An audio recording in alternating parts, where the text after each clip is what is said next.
Okay, so the war between Ukraine and Russia is still going on. So he broke the promise that he would end that in 24 hours after becoming president-elect. Let's see what other promises he's made.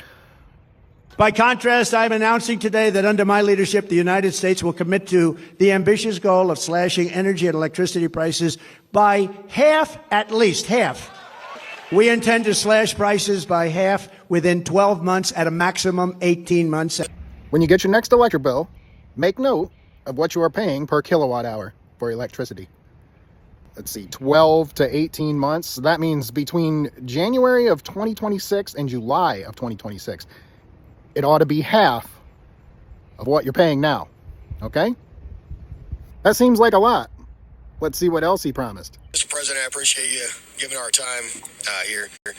One of the big concerns is, what are you going to do about bringing down the rent and things like that in the economy? Because out of 8 children that I'm a father and a stepfather to, 5 of them are struggling, and I'm giving them part of my income on a regular basis.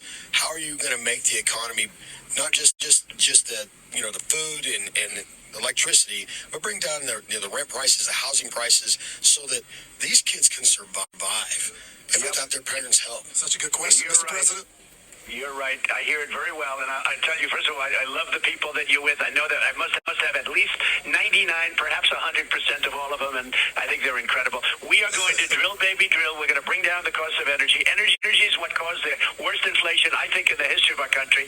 Food prices are up 50%, sometimes more. You look at bacon. Bacon is quadrupled. You can't order bacon. You can't order anything. We're living horribly. We have the worst inflation we've probably ever had in our country, and it started because of energy. We're going to drill, baby, drill. And then we're going to have China and all of these countries that were treating us good when I was there toward that. I mean, it took me a long time to get them to behave properly. All of these countries are going to, again, stop. Like 4 years ago, I could ask you, you were in great shape. You had low energy costs. You had low food costs. Everything was good. You could buy a house. You had low interest rates, 2% interest rates. You had gasoline at $1.87. Now it's $5. And by the way, going up very substantially. But you had gasoline at $1.87 a gallon. Nobody talks about that anymore. Nobody even can believe it's going to happen. It's going to happen again. We've got to get the energy prices down, and everything else is going to be tumbling down with it. Man, that was a lot of promises.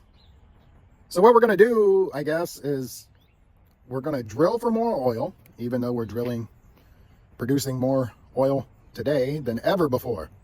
We're going to do it a lot more, so much more, that your rent is going to get lowered.